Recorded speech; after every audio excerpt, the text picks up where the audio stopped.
6 மணி செய்திங்க. நாங்க சொல்றது கேளுங்க. அப்பாடா தூங்கி எழுந்தவொன்னே சோம்பலாம், விடிய காலம் எழும்பலாம் அப்படின்ற மாரி எழுஞ்சாலே வெயில் அடிக்குது, பொளபொளக்குது. தமிழ்நாடு ஃபுல்லா வெயிலா அடிக்குது.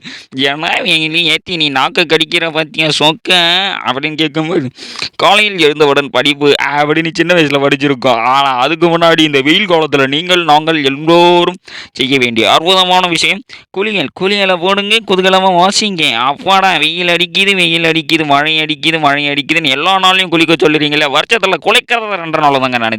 தீபாவளி பொங்கல் மட்டும். அதை தாண்டி என்னை குளிக்க சொன்னால் நான் குளிக்க மாட்டேன். விட்டுப்பட மாட்டான்டா இந்த ரெட்டப்புலை.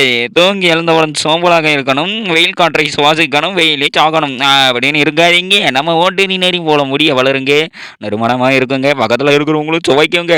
அதுலயும் குறிப்பாக சனிக்கிழமை எண்ணெய் வச்சு தலையில குளிட. என்னங்க என்ன நடக்குது நாட்டுல? தினம் குளிச்சா எப்படி? குளிக்கிறதெல்லாம் நல்ல வகைகள்லாம் இருக்கு. அதை சொல்லட்டா ஹார்ட் டிசீசஸ்க்கு ரொம்ப நல்லதுன்னு ஆய்வுல சொல்லியிருக்காங்க. எதுக்கு வந்தீங்க? தண்ணி கேன் போட வந்தேன் ப்ரோ.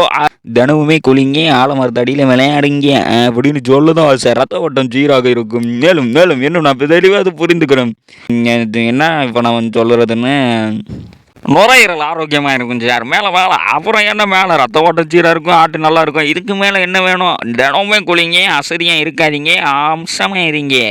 சூப்பராக இருக்குங்க, சுவையாக இருக்குங்க. சார் சுத்தண்ணில் குளிக்கிறதா ஃபஸ்ட் ஸ்டாண்டில் குளிக்கிறதான்னு கேட்காம, கோடை காலத்தில் பச்சை தண்ணியும், குளிர் காலத்தில் சுத்தண்ணியும், மற்ற காலத்தில் குளிச்சும் வாழ்வோம், குளிக்காமல் வாழ்வோம் அப்படின்றவங்களுக்கு சமர்ப்பணங்க. குளித்து வாழுங்கள், குளித்து வாழ வேண்டும், நம்ம சிறப்பாக்க வேண்டும் அப்படின்னு பாரம்பரியமிக்க நல்லா இருங்க. நான் சொல்றதையும் கொஞ்சம் கேளுங்க. இது கொஞ்சம் கருத்து பாசுங்க, கொஞ்சம் கோளாறுங்க அப்படின்னு. இப்போ என்னதான்ப்பா சொல்லுற? எல்லாரும் குளிக்கலன்னு சொல்லுறியான்னு கேட்க மாட்டேன். ஏன்னா நான் குளிக்கிறது இல்லை. இன்னைக்கு பார்த்த கண்டென்ட் உங்களுக்கு ஒரு, என்னைக்கு பார்த்த கண்டென்ட் உங்களுக்கு ஒரு ட்ரெண்ட் அவுட்டு. அச்சோ அப்போ குளிக்கலையா? சுமார் 6 மாதம் குளிக்காம வந்தால் அனிமல்ஸ் கூட பக்கத்தில் வராது. போய் முதல்ல குளிங்க, ஜாலியாக இருங்க, ஜம்முன்னு இருங்க, வெயில் காலத்தில் சிறப்பாக வாழ்ந்துடுங்க.